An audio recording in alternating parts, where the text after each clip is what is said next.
अगर एक सैनिक कहता है कि मुझे मौत से डर नहीं लगता, या तो वो झूठ बोल रहा है या वो गोरखा है। ये बात तो कईयों ने सुनी, कई बार सुनी। किसने कही वो बताता हूं, वो है सैम मानेकशॉ। सैम मानेकशॉ ऐसे व्यक्ति जिनका नाम सुनते ही सम्मान और प्रेम आ जाता है कि ऐसे आर्मी के ऑफिशियल इरादे इनके इतने मजबूत जैसे कोई पहाड़, बुलंद आवाज ऐसी जैसे शेर की दहाड़। माइक पसंद नहीं था इनको। बिना माइक के बोलने वाले आदमी छाता और माइक लेके कभी नहीं चले जिंदगी में। बोले बारिश तो मेरे साथ रहती है, तूफानों की बारिश और बंदूकों की गोलियों की बारिश। मैग्निफिसेंटली मुस्टैश्ड, ऐसी ऐसी मूछे बढ़िया, नो नॉनसेंस, ऐसे याद किए जाते हैं most decorated general of Indian army. Hard work, intelligence, dedication, confidence की वजह से बहुत तेज प्रमोशन मिले पूरा जीवन इनको। इन्होंने कई बार मौत को धोखा दिया है। मौत को धोखा देने वाले 27 जून 2008 को 94 साल की उम्र में मिलिट्री हॉस्पिटल वेलिंगटन में तमिलनाडु में इनका देहांत हुआ। और वो एक एरा की समाप्ति थी। इनका नाम क्या था? शमशेर जी, होर्मुस जी, फराम जी, जमशेद जी मानेकशॉ। लंबा नाम था लेकिन बाद में इनको सैम मानेकशॉ के नाम से जाना जाने लगा। इनका एक निकनेम भी हो गया था सैम बहादुर, जिसके ऊपर मूवी आ रही है 1 दिसंबर को। आग लगा दूंगा इस वीडियो में। क्या सोच रहे थे? डॉग नीचे लिख देना कमेंट बॉक्स में, doctor Vivek Bindra is back with the case studies. पहले इंडियन आर्मी ऑफिसर जिनको प्रमोट किया गया 5 स्टार रैंक वाले फील्ड मार्शल। फील्ड मार्शल सबसे ऊंची रैंक है, सबसे ऊंची। पंजाब में जन्म लिया, पारसी पेरेंट्स थे, पिता इनके डॉक्टर थे जो आर्मी में काम करते थे। हीराबाई इनकी माता जी जो कि होम मेकर थी। 15 साल की उम्र में लंदन जाना चाहते थे गायनोकोलॉजिस्ट बनने। बाप ने बोला कुछ मर्दों के काम कर, कहता बन के दिखाता हूं। उम्र छोड़ के दिल्ली चले गए, इंडियन मिलिट्री एकेडमी का एग्जाम दिया, पहली रैंक के साथ सीधा सेकंड लेफ्टिनेंट ब्रिटिश आर्मी के अंदर जो बाद में इंडियन आर्मी बनी 1934 में ज्वाइन किया। कहते हैं I don't like fighting 1-on-1। मैं 1-on-1 नहीं लड़ता, मैं 1-on-100 लड़ता हूं। हाँ, 1.25 लाख ना लिख कर लड़ा हुआ। ऐसी फिलॉसफी से पैदा हुए थे भाई साहब। इनकी जिंदगी सुनोगे ना दिमाग हिल जाएगा। क्योंकि doctor Vivek Bindra is back in action. लिख देना नीचे कमेंट बॉक्स में केस स्टडी पे केस स्टडी। वो कहते हैं मुझे ढूंढ लोगे तो मैं कह दूंगा कि तुम बहुत बढ़िया हो, मुझे पकड़ लोगे तो मैं कह दूंगा तुम बहुत तेज हो, लेकिन अगर मुझे मार दोगे तो मैं कह दूंगा तुम मजाकिया आदमी हो, मजाक कर रहे हो, मार नहीं सकते, तुम मुझे क्या समझते हो। हाँ, 4 डेकेड, 5 बड़ी लड़ाइयां, युद्ध और 6 फिलॉसफी। 4 decade, 5 war, 6 philosophy. ये है मेरा आज का वीडियो। 40 साल में लगभग 5 बड़े युद्ध करे 6 बड़ी फिलॉसफी के साथ। आज 6 फिलॉसफी समझाऊंगा। World war 2, India partition war, Sino India war, India Pakistan war और India east Pakistan war. Bangladesh को जन्म देने वाले सैम मानेकशॉ। नमस्कार, विवेक बिंद्रा बोल रहा हूं, फाउंडर एंड सीईओ बड़ा business.com। फेसबुक का केस स्टडी देख लिया होगा, इजराइल वर्सेस पैलेस्टाइन देखा, इंडिया वर्सेस नॉर्थ कोरिया देखा, बिलीफ सिस्टम देखा। इसके अलावा लगातार एक के बाद एक वीडियो ला रहे हैं। हरियाणा की जाट कम्युनिटी के ऊपर आपने केस स्टडी देखा। आ रही है चार्ल्स शोभराज की अजीबो गरीब कहानियां। आ रहे हैं गुरु नानक देव जयंती पे, महाराजा अग्रसेन पे केस स्टडी ला रहा हूं, पृथ्वीराज चौहान पे ला रहा हूं। कमेंट बॉक्स में बता दो कौन कौन सी केस स्टडी देनी है। साथ में जरूर लिख देना doctor Vivek Bindra is back in action. Her Sunday सुबह 8 बजे सुन लो। शौर्य और साहस में बड़े थे, 5 ऐतिहासिक युद्ध लड़े थे। सैम मानेकशॉ अलग व्यक्ति हैं। ये वीडियो हर बच्चे को दिखाना है हमारे को देश के अंदर।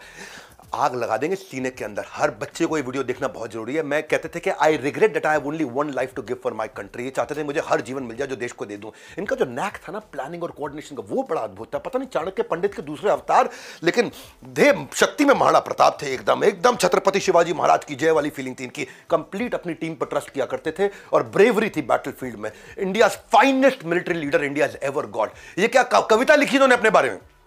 If I die on battlefield, अंग्रेजी में सुनना ध्यान से, If I die on the battlefield, box me up and send me home। अगर मैं युद्ध में मर जाऊं, बॉक्स मी अप, शहीद हो जाऊं, बॉक्स मी अप, मुझे डालना और घर भेज देना। Box me up and send me home, take my gun, put on my chest and tell my mom I did my best.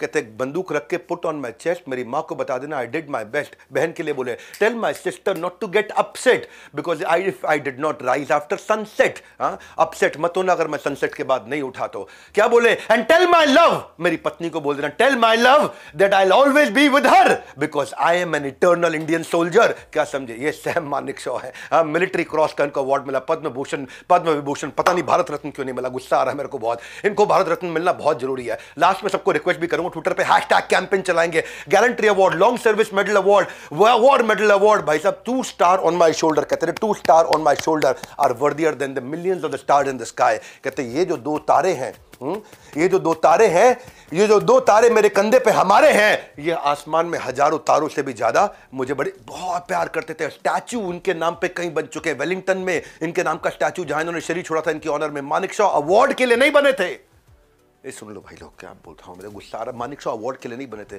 बल्कि अवार्ड उनके लिए बने थे। प्रधानमंत्री मोदी ने फ्लाईओवर बनाया उनके नाम पे, पोस्टेज स्टैंप यूनिफॉर्म में उनकी रिलीज करी गई, उनका स्टैचू हेडक्वार्टर पुणे कैंटोनमेंट में था, मानेकशॉ ब्रिज नाम का एक ऊटी के अंदर कोनूर रोड पे था। बहुत लीडरशिप लेसन से 5-6 दूंगा आपको। मैंने क्या बोला?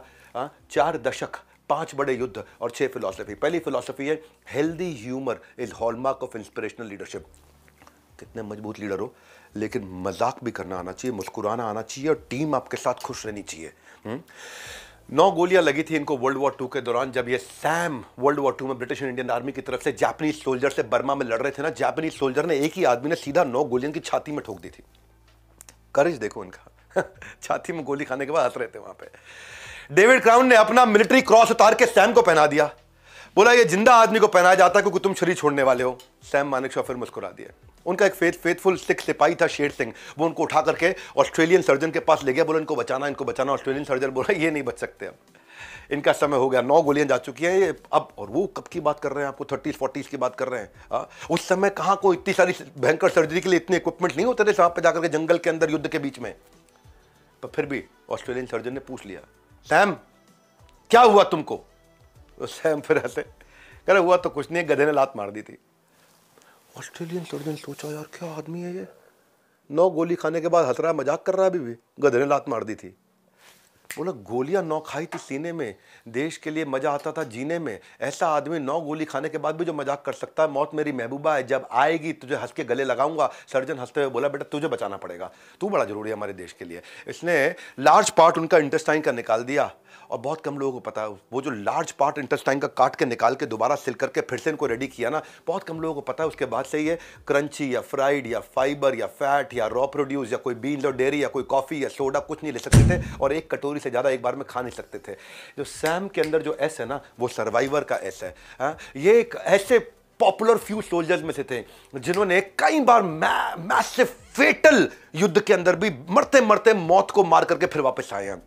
ये उन बहुत कम सोल्जर्स में से थे जो 15-15 दिन तक बिना खाए जी सकते थे। जोश है, मौज है, क्या हुआ अगर सामने मौत है। 1947 का जब युद्ध हुआ था ना पार्टीशन के टाइम पे, तो आपको एक कहानी सुनाता हूं पाकिस्तान के आगा मोहम्मद याया खान के साथ।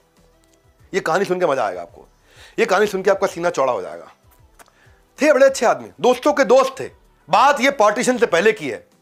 मोहम्मद याया खान जो बाद में चल के तीसरे राष्ट्रपति बने पाकिस्तान के, दोनों बैचमेट हुआ करते थे, क्योंकि तब तो इंडिया पाकिस्तान एक ही था, पाकिस्तान तो बाद में आया था।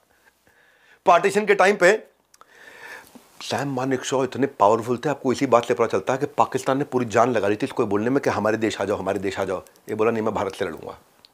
बहरहाल याया खान चले गए पाकिस्तान, कोई बात नहीं। याया खान पाकिस्तान जाने से पहले बोले, सैम यार अपनी दोस्ती अच्छी है और तेरी बाइक उससे भी ज़्यादा अच्छी है। बोला अच्छा, एक काम कर, 1000 रुपये में अपनी बाइक दे दे मेरे को, बहुत पसंद है, साथ लेके जाऊंगा पाकिस्तान, वहाँ चलाऊंगा, थोड़ा इंप्रेस करूंगा। अब किसको इंप्रेस करना वो मुझे पता नहीं, लेकिन याया खान ने रिक्वेस्ट किया, सैम मानेकशॉ ने कहा ले जा यार। वो लेकिन अभी पैसे नहीं है मेरे पास, पैसे पाकिस्तान पहुंच के भेजूंगा तेरे पास 1000 रुपये। सैम ने कहा कोई बात नहीं, मुझे मालूम है तू भारत का आर्मी का सोल्जर है, मैं आ जाएंगे, पैसे की टेंशन नहीं है। सैम मानेकशॉ थोड़ा बड़े समझ पा रहे हो आप क्या पर्सनैलिटी है उनकी। चले गए याया खान, 1000 रुपये आए नहीं, कभी 1000 रुपये आए नहीं। याया खान से दोबारा मुलाकात लगभग 23-24 साल के बाद 1971 के वॉर में हुई। 1971 के वॉर के बारे में सबको पता है। वो ठोक के पाकिस्तान को इतना मारा कि पाकिस्तान को आधा करके बांग्लादेश बाहर निकाल दिया इस पाकिस्तान से। जब भी लिखता हूँ इनकलाब लिखता हूँ, दुश्मन की हर गोली का जवाब लिखता हूँ। और वहीं गए उनके सामने, बोले याया खान तूने 1000 रुपये देने थे, पर मुझे भी देख ले, तेरे 1000 रुपये ले लिए, मैं तेरा आधा देश ले लिया उसके बदले में। आइंदा से किसी के 1000 रुपये मार मत लियो।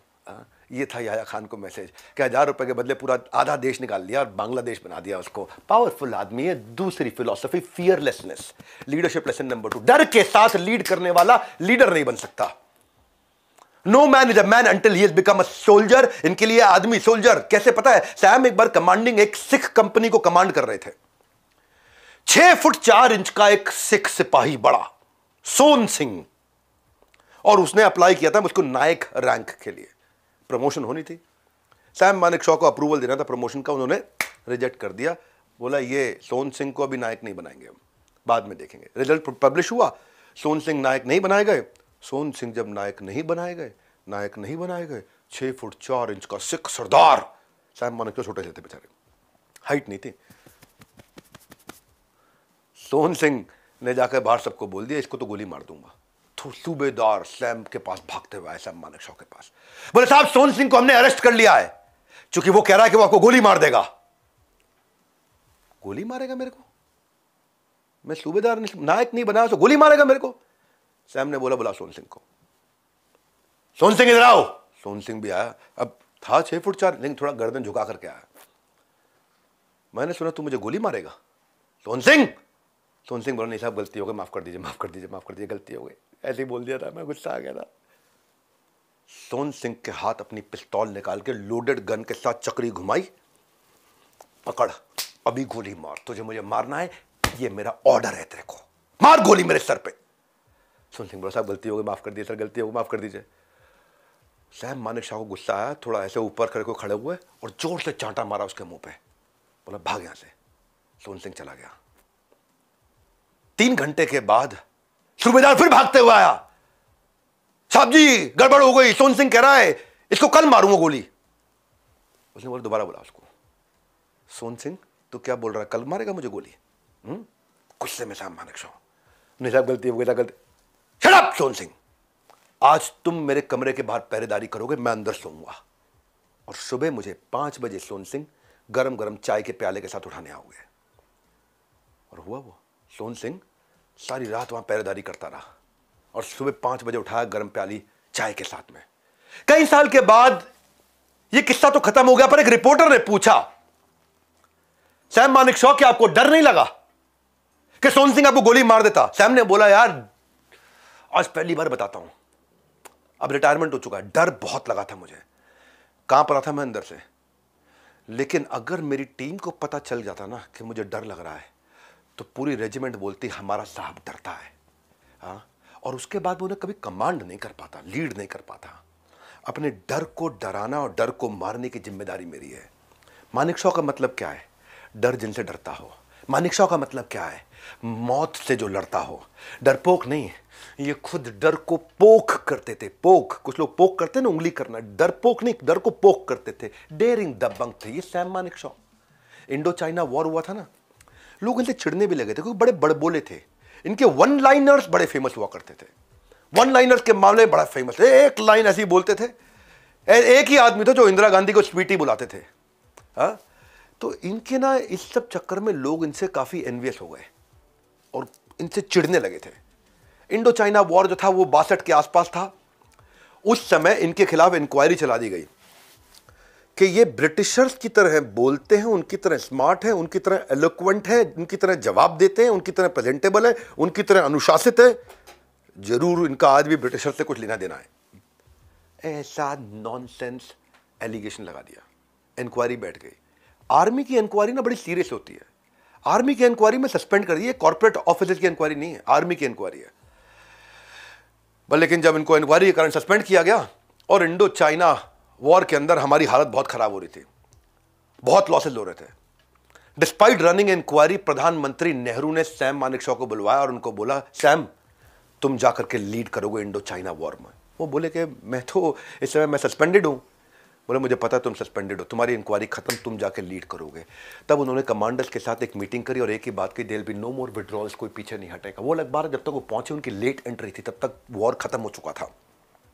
पर यह देश जानता था कि अगर जीतना और जिताना है ना तो सैम मानेकशॉ को ही लाना है। तीसरा लेसन, ये वीडियो हर बच्चे को दिखा देना, ऐसा बन जाएगा ताकतवर। ऐसे जायंट बिलीवर्स के मेंटल एक्सेस मिलते हैं आपको। डिसिप्लिन, शासन के लिए अनुशासन जरूरी है, डिसिप्लिन आर्मी के अंदर। सैम एक दफा जम्मू की डिवीजन को लीड कर रहे थे, कमान संभाल रहे थे, तो उस समय के डिफेंस मिनिस्टर वीके मेनन वहां दौरे पे आए थे। दौरे पे आए तो बातचीत करने लगे, रक्षा मंत्री है, अब बात तो आर्मी के लीडर से करेंगे। तो सैम से पूछे, कौन? वीके मेनन, रक्षा मंत्री, पूछे आर्मी चीफ जनरल के बारे में तुम्हारी क्या राय है सैम? सैम एकदम अलर्ट हो गए और जवाब क्या देते? मुझे अपने चीफ के बारे में राय बनाने की इजाजत नहीं है।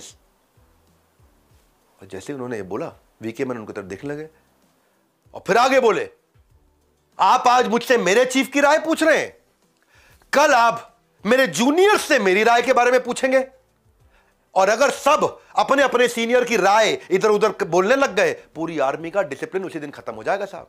आर्मी का डिसिप्लिन रहने दीजिए, यहां अपने सीनियर्स की राय बनाने का हमको अधिकार नहीं। बहुत डिसिप्लिन आदमी थे। वीके मेनन से गुस्सा खा गए थे, बहुत खुंदक खा गए थे, उससे में चिढ़ गए थे उनके इस जवाब को, उल्टा जवाब देने को। लेकिन बाद में क्योंकि रिस्पेक्ट इतनी करते थे ना, आदमी बहुत ईमानदार थे ये इनका मानना था हीरो जो है ना वो गली मोहल्ले में नहीं होते, हीरो आर्मी में होते हैं। 1975 की बात बताता हूं, सैम मानेकशॉ को एक बार इनवाइट किया गया अवार्ड फंक्शन में कि हीरोज को अवार्ड देना है। बोला ठीक है, हीरोज को अवार्ड देने आऊंगा। अग्री कर लिया इन्होंने। बाद में इनको पता चला वो फिल्म फेयर अवार्ड था, वहां फिल्म एक्टर्स को अवार्ड देना था, मना कर दिया इन्होंने। कहते हैं कि only an army officer deserve to get the real title of a hero. Manekshaw की नजरों में असली रियल हीरो वो है जो सरहदों पे लड़ता है, वो नहीं जो टीवी सीरियल में लड़ता है। चौथा लेसन, 6 फिलॉसफी दे रहा हूं। Don't be a people pleaser. Yes man is the disgrace to country. कई लोग होते हैं yes man, yes man, yes man. ये बोलते हैं यस मैन कौन होता है? ये हमारे देश के लिए शर्मिंदगी होता है। पूंछ बनकर रहोगे, हमेशा पीछे रह जाओगे। चापलूसी वाले छाप नहीं छोड़ा करते। हाँ, बात और बुलेट सीधा निशाने पर मारते थे। इसलिए जंग हो या टंग, इनसे जीतना आसान नहीं था। सैम मानेकशॉ की प्रधानमंत्री इंदिरा गांधी के साथ जो कॉन्वर्सेशन है वो बड़ी पॉपुलर रही हैं। बाद में उनको कई किताबों में कवर किया गया, बहुत सी किताबों में आई है। 1971 का जब वॉर हुआ, इंडो पाक वॉर जो था, सैम मानेकशॉ उससे पहले से ही बहुत पॉपुलर हुए जा रहे थे। और इंडो पाक वॉर में तो खैर बहुत पॉपुलर हो गए थे। पावरफुल इतने थे ना, इनको promotions, out of term promotions मिली थी। इनके कई सीनियर्स के साथ जंप कर करके ये आगे निकलते चले गए, तो वो बात फैलने लगी। और जैसे पाकिस्तान में होता है ना, आर्मी के लोग जो हैं तख्ता पलट कर देते हैं, तो इंडिया में भी ये खतरा लगने लगा। कई मिनिस्टर बोलने लगे इंदिरा गांधी को कि Shrimati Indira Gandhi, madam prime minister, ऐसा लगता है मैडम कि ये तख्ता पलट करेगा। सैम मानेकशॉ में वो दम है।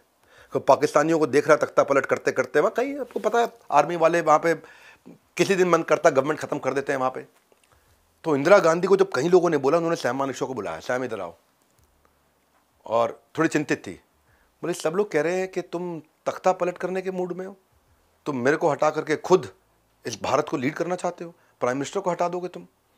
सैम ने प्राइम मिनिस्टर इंदिरा गांधी से बोला। अब वो किसने कहा? गांधी ने बोला मेरे मिनिस्टर इसके बारे में बहुत बातचीत कर रहे हैं। सैम ने बोला आपको क्या लगता है? इंदिरा गांधी बोली मुझे लगता है तुम ऐसा कर नहीं पाओगे। सैम मानेकशॉ बोले कर तो सकता हूं, तख्ता पलट कर तो सकता हूं, पर करूंगा नहीं। मेरी नाक भी लंबी है, आपकी नाक भी लंबी है, हम दोनों की नाक ऊंची और लंबी है। अच्छा यही रहेगा कि अपनी नाक दूसरे के काम में ना लेके आए, अपनी नाक ना लड़ाएं। You mind your own business, I mind mine. You kiss your sweetheart, I kiss mine. ऐसी बात श्रीमती इंदिरा गांधी से यही कर सकते थे। कि तुम अपनी स्वीट हार्ट को किस करो, मैं अपनी को करूंगी। मैं तुम्हारी पॉलिटिक्स में इंटरफेयर नहीं करूंगी, तुम मेरी आर्मी में इंटरफेयर मत करो। तो बहुत ही अद्भुत प्रकार के आदमी थे। यस मैन नहीं थे ये, कभी यस मैन नहीं। इनके लिए यस मैन डिसग्रेस था, मुंह पे तड़ाक तपाक ऐसे जवाब देते। बांग्लादेश का जो युद्ध हुआ था ना, Manekshaw was the key architect. Shortest Wars in the history. एक दफा 1971 अप्रैल की बात रही होगी, प्रधानमंत्री ने कैबिनेट मीटिंग बुलाई वहां पे और आकर के सैम को बताया कि त्रिपुरा, आसाम, वेस्ट बंगाल के चीफ मिनिस्टर खत लिख रहे हैं मुझको, चिट्ठी लिख रहे हैं। प्रधानमंत्री बोलती है इनको, वो क्या लिखते हैं चिट्ठी में कि 9 लाख से ज्यादा रिफ्यूजी बांग्लादेश से इस समय भारत के अंदर आ चुके हैं। भारत में इस समय नॉर्थ ईस्ट में उतने भारतीय नहीं जितने बांग्लादेशी आ चुके हैं अंदर, और पूरा का पूरा इस समय माहौल बिगड़ने जा रहा है। आप क्या कर रहे हैं इसके बारे में? सैम ने बोला आप क्या चाहती है, मैं क्या करूं उसके बारे में? प्रधानमंत्री कहती है उनको, उठो, टीम उठाओ और ईस्ट पाकिस्तान मार्च करो, घुल जाओ अंदर वाला करके, रोको सारे रिफ्यूजीज को। पाकिस्तान बांग्लादेश को जो कंट्रोल कर रहा था, बांग्लादेश नहीं था, वो ईस्ट पाकिस्तान था। मानेकशॉ बोले मैडम आप समझती हैं, madam prime minister, do you really understand कि इसका मतलब होगा युद्ध हो जाएगा? इंदिरा गांधी कहती है मुझे फर्क नहीं पड़ता युद्ध हो जाए ना होए, तुम जाओ वहां पे। तो मानेकशॉ बोलते हैं देखो आर यू रेडी? मैं रेडी नहीं हूं उस समय, क्योंकि सैम ने बोला मेरी आर्मी अभी देश के कोने कोने में पूरे भारत में बटी और फैली हुई है, और मिसेस प्राइम मिनिस्टर अगले कुछ महीनों के लिए अगर आप चाहते हैं कि हम युद्ध करें तो सारी रोड बंद करनी पड़ेगी, सारे रेल बंद करने पड़ेंगे, सारे रिसोर्स बंद करने पड़ेंगे, सबसे खाली आर्मी को इकट्ठा करके लाना पड़ेगा, जो एयरलाइन सारी आर्मी के लिए यूज होंगी सब कुछ आर्मी को देना पड़ेगा, तब जाके मैं सेना को इकट्ठा कर पाऊंगा। सेना इकट्ठा करना पॉसिबल नहीं है, मजाक है। इतने बड़े देश से मैं यहाँ पे खड़े कर दूं, सारे के सारे लोग कल आ जाओ, हाँ गिली गिली अप्पा ऐसे झू कर दूं, मतलब ये उतना ऐसा बोल सकते थे वो। शायद ऐसे नहीं किया होगा, पर आपको समझाने के लिए मैं बता रहा हूँ। फिर क्या बोले, अभी तो अप्रैल का महीना है, एक बार अगर हिमालयन रेंजेस के पास से सारे खुल गए ना और बर्फ वहां से गर्मी के बाद पिघल करके नीचे आई, तो वहां से चाइना आकर के अपॉर्चुनिटी लेगा, वो वहां से आकर अटैक करेगा, और 2 फ्रंट पे तो लड़ाई नहीं लड़ सकता अभी मैं। और एक बार मॉनसून शुरू हो गया, मॉनसून का मतलब समझ लीजिए, madam prime minister, east Pakistan में मॉनसून का मतलब होता है फ्लड, और अगर मॉनसून में अगर वहां फ्लड आ गया तो एक छोर से दूसरा छोर तो वैसे भी नहीं दिखता, हम केवल सड़कों पे लड़ पाएंगे, बाकी तो कहीं लड़ भी नहीं पाएंगे उस मौसम के कारण। और अगर आप फिर भी चाहते हैं कि मैं जाकर के लड़ूं, तो मैं गारंटी देकर के जाता हूं कि हम 100% हार के आएंगे। हां, और अगर मेरी सुन लोगे स्वीटी, तो मैं गारंटी देता हूं बांग्लादेश जिता के लाएंगे, ईस्ट पाकिस्तान खत्म करके आएंगे और पाकिस्तान को घुटनों पर डाल के लाएंगे। अब बताओ क्या ऑर्डर है? इंदिरा गांधी ने बोला मीटिंग डिसमिस्ड, सारे मिनिस्टर उठ के जाने लगे, सैम मानेकशॉ जाने लगे। तभी बोली वो, चीफ तुम रुक जाओ। ये रुक गए वहां, उनको लगा अभी बोलेंगे मुझे अकेले में कुछ। बोले इससे पहले कि आप मुझे कुछ बोले मैं आपको रेजिग्नेशन दे देता हूं अपना, मेरा रेजिग्नेशन ले लीजिए। बोले नहीं नहीं नहीं, इतना गुस्सा मत खाओ, बताओ कितना टाइम चाहिए। मैंने बोला टाइम मेरे हिसाब से दो, जीत आपके हिसाब से होगी। और फिर जानते हैं कुछ महीनों की तैयारी के बाद ये स्ट्रेटेजिक टाइम पे सर्दियों के समय 3 दिसंबर 1971 93,000 सोल्जर घुटनों पे ला दिए थे। ऐसी डिसाइसिव विक्ट्री कंट्री को ला करके दी थी कि बांग्लादेश का जन्म हुआ था, जिसके पीछे उसके जनक सैम मानेकशॉ कहें तो अतिशयोक्ति नहीं होगी, एग्जैजरेशन नहीं होगा। एक सच्चा लीडर पहली लड़ाई दिमाग में लड़ता है, उसके बाद जाकर युद्ध के मैदान में लड़ता है। एक रात पहले युद्ध से जब इन्होंने तैयारी करी तो प्राइम मिनिस्टर ने बोला आई यू रेडी? तो बोले I am absolutely ready sweetie. और ये बात केवल सैम बोल सकते थे। ये क्या कहते थे? ये कहते थे अगर मौत आ गई ना, हाँ, और मेरे जीतने से पहले मौत आ गई तो मैं मौत को मौत के घाट उतार दूंगा। ये कहते हैं we fight to win and win with a knockout. बोले मैं जीतने के लिए लड़ता हूं और सामने वाले को खत्म करने के लिए लड़ता हूं, क्योंकि ये वाली जो रेस है ना मैडम प्राइम मिनिस्टर, इसमें कोई सेकंड नहीं आता है। हाँ, इसमें कोई रन अप नहीं होता है, इसमें एक ही आदमी जीतता है, इसमें सेकंड प्लेस थर्ड प्लेस होती नहीं है, एक ही आदमी की प्लेस होती है। Leadership lesson number 5। ये वीडियो ना लंबा कितना भी हो जाए, ये हर बच्चे को देश में दिखा देना, संस्कार बनेंगे ऐसे जो वीडियो गेम खेलने में लगे हुए हैं, जो इस समय आलतू फालतू बहुत सी रील देख रहे हैं, पतली कमरिया हाय हाय। 5वां लेसन सुनो, दुश्मन को मार गिराओ लेकिन इंसानियत जिंदा रखो। ऐसी इंसानियत थी इनके अंदर, बरसों तक इनकी इंसानियत याद रखी जाएगी।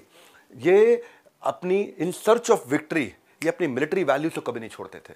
इन पे कोई उंगली नहीं उठा पाया आज तक कि इंडिया को इन्होंने जिताया अलग तरीके से। आर्मी को क्या बोलते थे, अगर तुम कितनी भी टफ फाइट क्यों ना हो तुम्हारी पाकिस्तान के खिलाफ, लेकिन अगर तुम्हारे को महिला दिख जाए सामने तो हाथ जेब में डाल देना, महिला और बच्चों का नुकसान नहीं होना चाहिए। जो पाकिस्तानी किया करते थे उस समय, जब पाकिस्तानी किया करते थे उस समय, जितने कंटिन्यूसली वहां पर रेप्स किए उन्होंने बांग्लादेशी महिलाओं को, क्या क्या नहीं किया। अपने जवान को बोलते थे महिला दिख जाए या तो हाथ ऐसे कर लेना या जेब में डाल लेना। प्रिजनर ऑफ वॉर जो थे ना, 90,000 सोल्जर पाकिस्तान के, जिनको उन्होंने सरेंडर कराया, जो घुटनों पे आए, उनको उन्होंने POW प्रिजनर ऑफ वॉर, उनको रहने के लिए पक्के घर दिए। भारत के जवान बाहर सोते थे, खेत में सोते थे। पाकिस्तान के जो सैनिक, जो प्रिजनर थे, जो सरेंडर कराए इन्होंने, वो अंदर सोते थे। इंडियन सोल्जर जमीन पे सोते थे, वो बेड पे सोते थे। जानते हैं, ये पाकिस्तानी सोल्जर्स को उन्होंने खटमल से तकलीफ ना, उनसे पूछते थे जाकर के तुम्हारे गद्दे पे खटमल तो नहीं है, मच्छर तो नहीं तुम्हारे गद्दे के ऊपर, तकिए पे कहीं खटमल तो नहीं है। और इंडियन जवान जमीन पर सोते थे। खाना जब बढ़ता था तो पहले पाकिस्तानी सोल्जर को खाना मिलता था, बचा हुआ इंडियन को मिलता था। उनको वहां पे रखते हुए उनके हाथ में कुरान पकड़ाई, कुरान पढ़ो, अपने दिल और संस्कारों को बदलो। और वहां पे क्या बोलते थे, ये कहते थे सिपाही चाहे कोई भी हो, सरहद के इस पार का या उस पार का, मानेकशॉ की नजर में वो हकदार था इज्जत और प्यार का, चाहे इस पार का चाहे उस पार का। ये बड़ी कमाल की बात थी। और जो पाकिस्तानी सैनिक होते थे कहते थे कि आप, हमें अफसोस है कि आप हमारे कमांडर नहीं है। He was bold in war, not cold in war. अंदर से बॉम्ब थे, दुश्मन को मार गिराया लेकिन इंसानियत हमेशा जिंदा रखी। और उसके बाद ना, युद्ध जीतने के बाद में ये पाकिस्तान विजिट भी किया उन्होंने, बांग्लादेश लिबरेशन वॉर के बाद 2 महीने के बाद गए थे वहां पे। 2 महीने के बाद जब वहां गए तो वहां पाकिस्तान के जो गवर्नर थे उन्होंने उनको बिल्कुल फर्स्ट क्लास वार्म वेलकम दिया। और वहीं पे गवर्नर ने जब मीटिंग खत्म हुई तो बोला बाहर कुछ सैनिक है हमारे, वो आपसे मिलना चाहते हैं। तो वहीं एक पाकिस्तानी सैनिक था, अपना सराफा पगड़ी बड़ी सी पहन रखी थी उसने। जैसे ही सैम मानेकशॉ दिखे, उन्होंने जाकर के पगड़ी लाकर के उनके पैरों में रख दी। सैम बोले मैं तो तुम्हें जानता भी नहीं हूं, कौन हो तुम? उठा के पगड़ी उनके वापस करी, उनको पहना दी। वो ऑफिसर की आंखों में आंसू थे और रो रहा था वो। हाँ, बोले कौन हो तुम, क्यों रो रहे हो भाई, मैं तुम्हें जानता भी नहीं हूं। तो बोले साहब मेरे 5 लड़के हैं और 5 के 5 मैंने पाकिस्तानी आर्मी में भर्ती कर दिए, और 5 के 5 आज बांग्लादेश में प्रिजनर ऑफ वॉर हैं। जिनको आपने हराया वो आज भी वहीं है। और मेरी उनसे लगातार चिट्ठी पे खूब वार्तालाप हो रही है, चर्चा हो रही है। फ्रीक्वेंटली मुझे उनसे लेटर्स मिलते हैं और मुझे बताया जाता है कि कैसे आप उनका ध्यान रख रहे हैं। आपने उनको कुरान दिया, आपने उनको गद्दे दिए, आपने उनको साफ बेड दिया, आपने उनको एंटी मस्किटो स्प्रे दिया, आपने उनको सुबह की चाय, दोपहर का नाश्ता, खाना सब दिया, साफ पीने का पानी दिया। आपके सैनिक सड़क पर सोते हैं, हमारे सैनिक बिस्तरे पे आराम से कमरे के अंदर पक्के मकानों में सो रहे हैं। तो ये उनकी तरफ देखने लगे, बोले हमारी गलती थी कि हमने सोच लिया कि हम आपको हरा देंगे। जिस देश के आर्मी का लीडर सैम मानेकशॉ जैसा हो, आपके जैसा हो, उसे तो उस देश को तो जीतना ही था। उस देश को कौन हरा सकता है? और हम ये बात कभी नहीं मानेंगे कि हिंदू लोग खराब होते हैं। आज हमने सीख लिया। कई बार हमारे यहाँ बोला जाता है कि इंडिया में गलत तरीके से व्यवहार किया गया। आज हम तो खुद अपनी आंखों से देख रहे हैं। सैम मानेकशॉ ने खैर बाद में आकर के भारत में भी बोली बात है कि मेरे को कई बार हमारे पॉलिटिशियंस ने बहुत गुस्सा किया कि तुमने पाकिस्तानी सैनिकों को अपने दामाद की तरह रख रखा है, हमारे सैनिकों को इतना ख्याल नहीं रखा।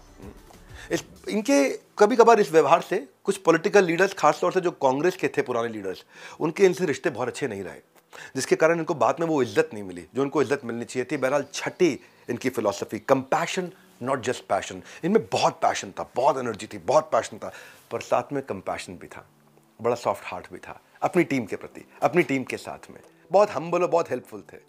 जब ये बटालियन के कमांडर थे ना, तो जैसे ही कोई नया ज्वाइनर आता था तो ये उसको रिसीव करने जाते थे, उसके बैग उठाते थे, कंधे पे बैग रख के उसके साथ साथ चलते थे। अब नया ऑफिसर आया, चेहरे से नहीं पहचान पा रहा है। उन दिनों इतना कोई सोशल मीडिया थोड़ी होता था कि फोटो वायरल हो रही है और देख पहचान रहे हैं वहाँ पे, है जी। ये आजकल तो किसी की भी फोटो वायरल हो जाती है, वीडियो वायरल हो जाते हैं। तो एक नया ऑफिसर आया, ये उनके बैग लेकर के उनके साथ साथ चल रहे, खूब गपिया रहे, बात कर रहे हैं उनसे, बढ़िया से आ रहे हैं उनके साथ में। बैग ले जाकर उन्होंने कमरे में रखा उनको बताया साहब ये आपका बेड है, साहब यहाँ पानी है, यहाँ नाश्ते की सुविधा, यहाँ खाने की सुविधा, उनका पूरा डिटेल बताया, पूरा इंफॉर्मेशन दिया। तो वो बड़ा खुश हुआ कि यार यहाँ तो कितना अच्छे जवान है, हेल्प करते हैं। उसने से पूछ लिया कि ऑफिसर आप यहाँ क्या करते हैं? तो सैम ने उनकी आंखों में देखा और बोले मैं नए ऑफिसर जो आते हैं उनकी मदद करता हूँ, उनकी सेवा करता हूँ, स्पेयर टाइम में, खाली टाइम में। अदरवाइज मैं इस बटालियन को कमांड करता हूँ। तो वो ऑफिसर एकदम स्पीचलेस हो गया और एकदम उसने बड़ी हेजिटेशन के साथ पूछा आर यू सैम मानेकशॉ? तो ये मुस्कुराए और बड़ा पोलाइटली बोले यस। इनका सेंस ऑफ ह्यूमर कमाल का था, अनुशासन बेमिसाल था। सामने वाला एकदम स्पीचलेस हो गया। 1971 में भी आपको इनकी मैं काइंडनेस की कहानी सुनाता हूँ। 1971 में बहुत मजा आएगा आपको। गोरखा रेजिमेंट को लीड किया करते थे मानेकशॉ। उनको बड़ी एक्साइटमेंट से देखते भी थे, उनसे मिलते थे, उनसे बात करते थे। गोरखा लोगों में बहुत दम होता है। जी साहब ऐसा तो बोलते हैं वो, हाँ बहादुर ऐसा बहुत बोलते हैं। तो लेकिन इनको देख के घबरा जाते थे क्योंकि बहुत जबरदस्त लीडर थे ये। तो सैम जब वहां से निकले तो उन्हें गोरखा दिखा, बहुत जूनियर ऑफिसर था, बहुत जूनियर। उनसे बोला गोरखा से बोले मुझे जानते हो, डू यू नो मी? तो गोरखा बोला जी साहब। बोला मेरा नाम क्या हो? व्हाट इज माय नेम, मेरा क्या नाम है? तो वो बेचारा घबरा गया और उनका नाम बड़ा लंबा सा डिफिकल्ट था। मिक्स फीलिंग थी, एक्साइटमेंट भी था और नर्वस भी बहुत हो रहा था। तो सैम मानेकशॉ नहीं बोल पाया, बोला अचानक मुझे निकला सैम बहादुर साहब। तो ये बड़ा मुस्कुराए सैम बहादुर। उनको उसकी इनोसेंस बहुत अच्छी लगी, इतनी प्यारी लगी इनोसेंस कि सैम मानेकशॉ ने बड़े अच्छे से मुस्कुराया, उसको गले लगाया और गले लगा करके उसने बोला सैम मानेकशॉ ने कि आज से मैं अपना नाम सैम बहादुर ही रखूंगा। ये गोरखा रेजिमेंट के द्वारा दिया गया नाम है। सैम एक्चुअली बहादुर तो जन्म से ही थे, बस नाम सैम बहादुर उनको बाद में मिला है। बहुत जबरदस्त व्यक्ति, बहुत जबरदस्त व्यक्ति। इतने ईमानदार थे कि ऑफिसर्स के हाथ में अगर कोई पैसा होता तो इनकी अलमारी में रख देते थे। कई बार ऐसा होता था कि सूबेदार को अपनी जमीन बेचकर कैश मिला तो इनकी अलमारी में रख देते थे, इनकी बीवी उसका ध्यान रखती थी। सैम मानेकशॉ को आगे चल के जो है उतना सम्मान नहीं मिला, कारण इनका बड़बोलापन। और इन्होंने एक बात मजाक में बोल दी थी जिसको लेके कांग्रेस के कई लीडर्स और हमारे भारत के कई लीडर्स और आर्मी के लीडर्स बहुत बुरा मान गए थे। बोली बात मजाक में थी। एक बार एक रिपोर्टर ने उनसे पूछा था क्या पाकिस्तान ने आपको इनवाइट किया था उनकी आर्मी लीड करने के लिए, लेकिन आप भारत में रुक गए, अगर आप पाकिस्तान चले जाते तो क्या होता? तो उन्होंने बोला पाकिस्तान में अगर मैं चले जाता तो पाकिस्तान सारे युद्ध जीत जाता। तो मुस्लिमों ने मजाक में ये बात बोली, पर कुछ लोगों को बात बहुत चुभ गई और इनके करियर में बाद में चल के बहुत दिक्कत हुई। ये एक व्यक्ति थे जो बोलते थे सर और मैम, खाली मैं प्रेसिडेंट ऑफ इंडिया को बोलूंगा क्योंकि आर्मी के असली हेड ऑफ डिफेंस सर्विस वही होते हैं। इसलिए इंदिरा गांधी को भी ये प्राइम मिनिस्टर बोलते थे, बाकी सब खाली मैडम मैडम मैडम बोलते थे। ये मिसेस प्राइम मिनिस्टर भी बोलते थे, उनको मैडम करके नहीं बोलते थे खाली। बड़े करेजियस व्यक्ति थे, सीधा आंखों में देख के प्राइम मिनिस्टर से बात करते थे। एक ही व्यक्ति जो आंखों में देख करके और उनको रिवर्स मेंटरिंग भी कर देते थे। मिलिट्री ऑपरेशन ईस्ट पाकिस्तान के जो थे, रिवर्स मेंटरिंग करने वाले यही आदमी थे। लेकिन इनके आउटस्पोकन बिहेवियर के कारण मानेक शॉ को बाद में वो रिस्पेक्ट नहीं मिली जो उनको मिलनी चाहिए थी। और आज ये वीडियो मैं चाहता हूं, मूवी तो आने वाली है इनकी, मूवी आएगी, आप मूवी भी देखिएगा, लेकिन आज मैं चाहता हूं उनकी इस रिस्पेक्ट को हमारे को लौटाना चाहिए, देश को उनको याद जरूर करना चाहिए। हाँ, ये कैसे व्यक्ति, नेचुरली इनको कोल्ड शोल्डर मिला, मैं जानता हूं ब्यूरोक्रेसी से इनकी रिटायरमेंट के बाद। हालांकि जो फील्ड मार्शल होता है वो रिटायर कभी नहीं होता है, उसको सारे बेनिफिट्स मिलने चाहिए। ये उनको 1973 में रैंक दी गई, सबसे ऊंची रैंक है आर्मी की, लेकिन इनको कोई भी बेनिफिट नहीं मिले बाद में। बड़ा लो की फ्यूनरल हुआ, जब इनका देहांत भी हुआ, सीनियर मोस्ट सर्विंग ऑफिसर थे उस टाइम के, कोई नहीं पहुंचे इनके स्टेट फ्यूनरल की तरह से किया जाना चाहिए था। पहले तो आपने मानेक शॉ को फील्ड मार्शल बना दिया 1971 में, और बाद में इतना शैबी तरीके से बिहेव किया गया उनके साथ में। क्यों पॉलिटिकल लीडर्स के साथ इनकी बनती नहीं थी। ऑफिसर्स के अलावा सोल्जर्स में जितने सीनियर लीडर्स थे कोई नहीं गए वहां पे। ऑल थ्री जो सर्विसेज के चीफ होते हैं, या डिफेंस मिनिस्टर होते हैं, या प्राइम मिनिस्टर होते हैं, सब एब्सेंट थे। इनफैक्ट प्रेसिडेंट जो हेड ऑफ डिफेंस सर्विसेज एक तरह से, वो भी नहीं गए। और कोई स्टेटमेंट ऑफ कॉन्डोलेंस भी नहीं दिया गया।